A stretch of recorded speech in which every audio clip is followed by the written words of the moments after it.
Good afternoon with the Midday News. I'm Milton Walker. A special welcome if you're watching on onespotmedia.com.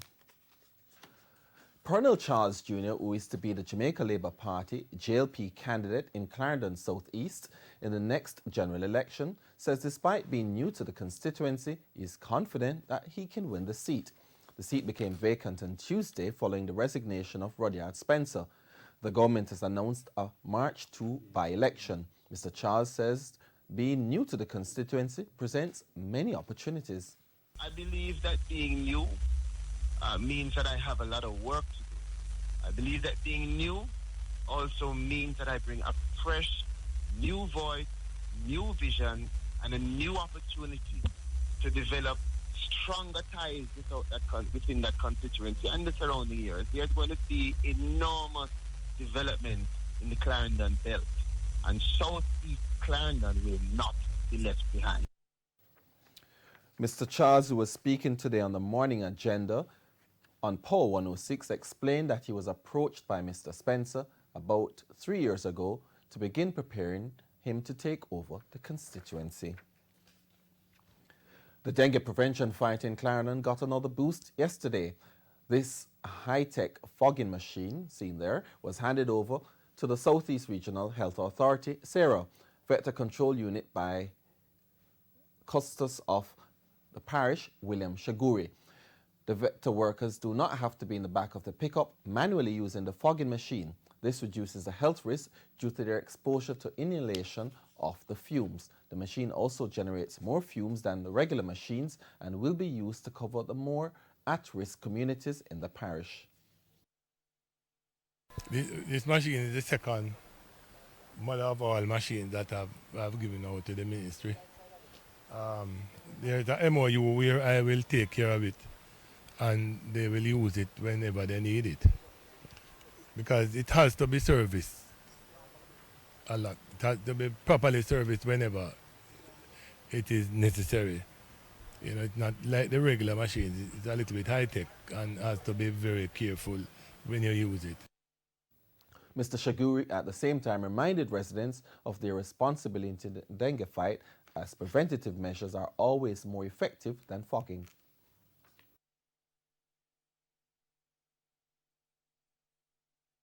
People must take control of their own destiny too, you know.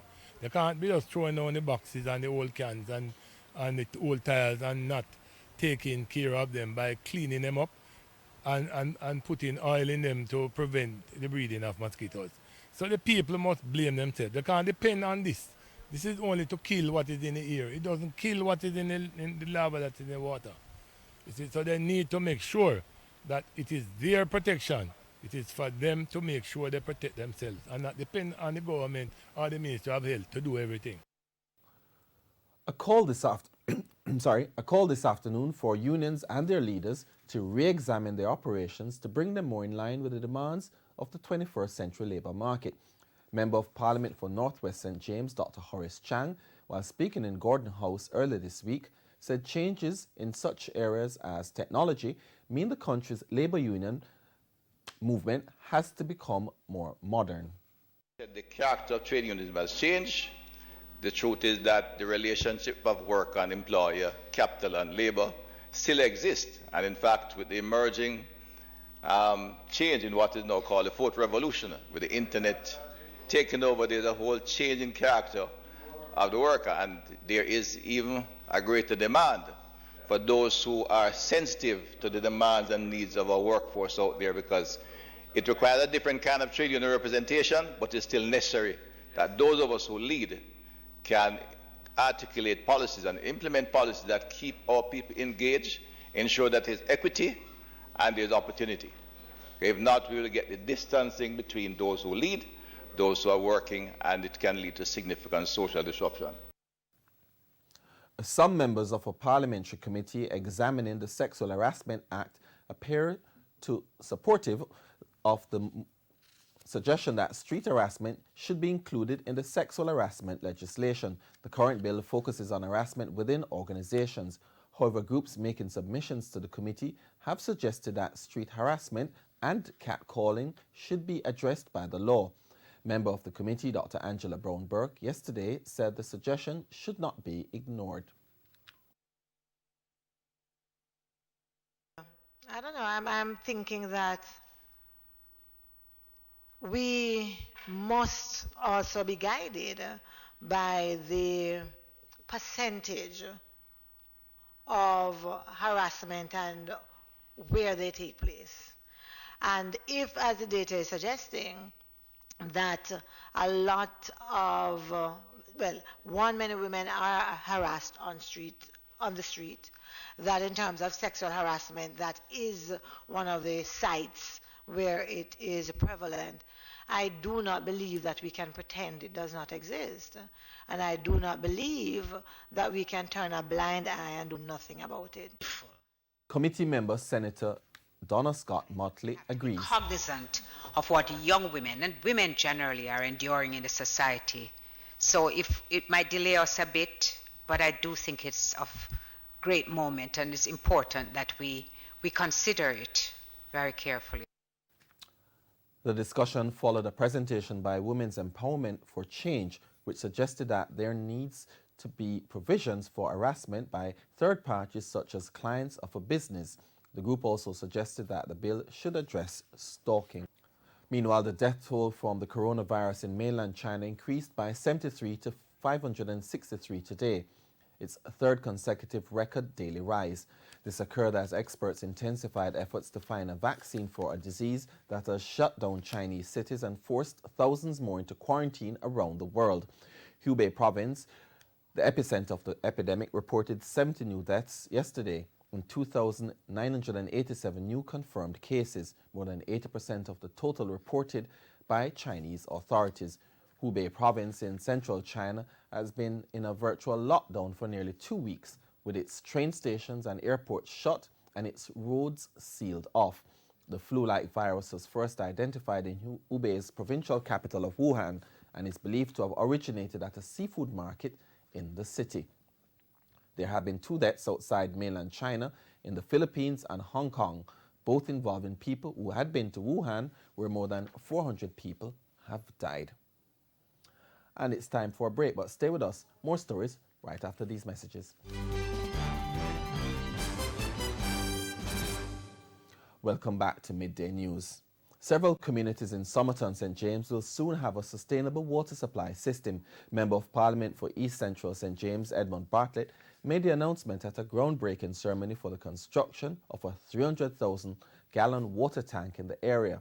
The $300 million project will see water being collected from the Canaan pumping station and distributed to the communities. Just Somerton. It's all the areas from Canaan, including Adelphi, all the way to Goodwill on the northern side, and then in the central all the way to Irwin through Orange. It will connect up with the Appleton system that will give strength to the flow into Irwin Heights.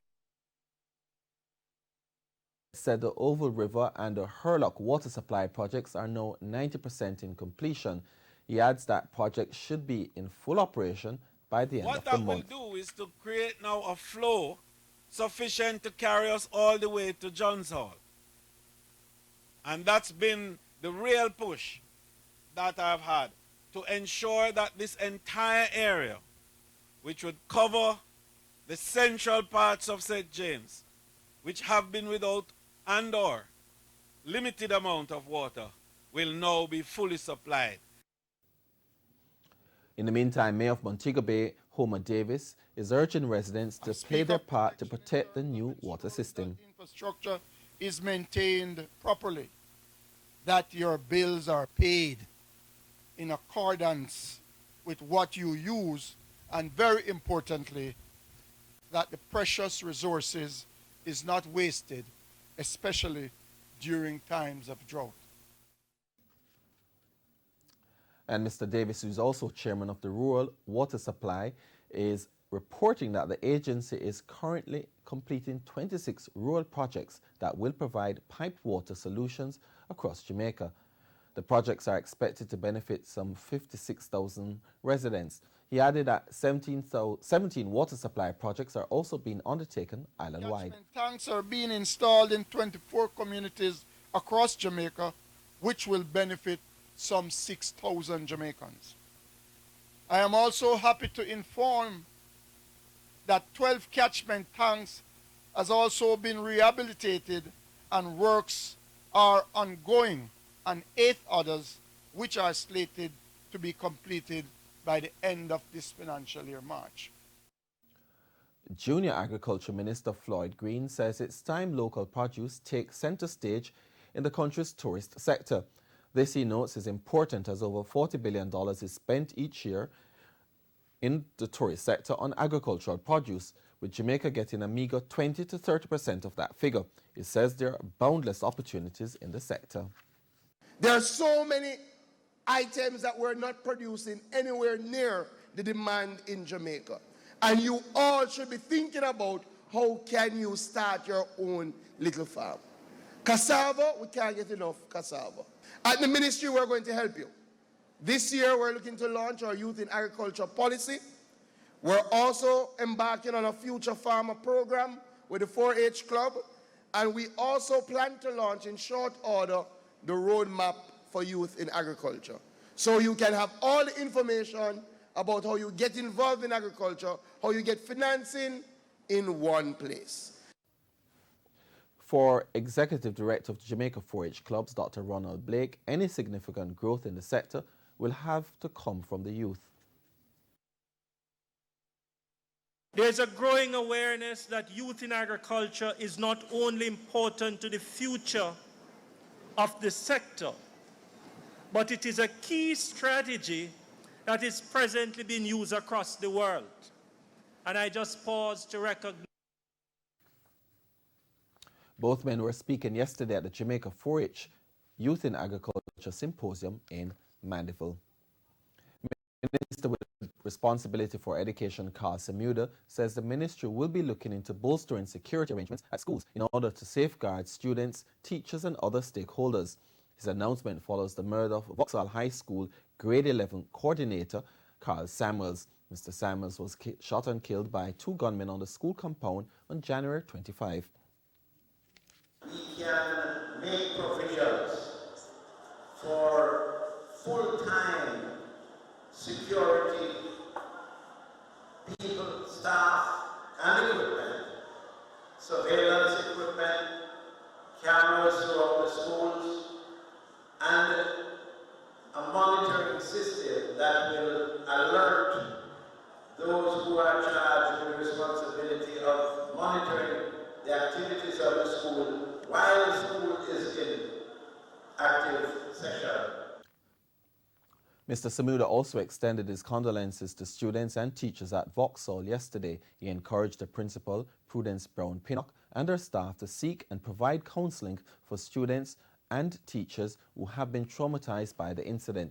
He added that despite the situation, teachers must try to do everything in their power to guide the students. Despite the disappointments that you all feel about what occurred here, your spirits cannot afford to be down.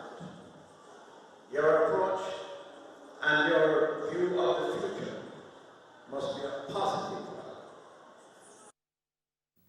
In the meantime, Mrs. Brown-Pinnock, who acknowledged the need for improved security arrangements at the school, advised that the board and administration are also looking into how best to fill some of the needs.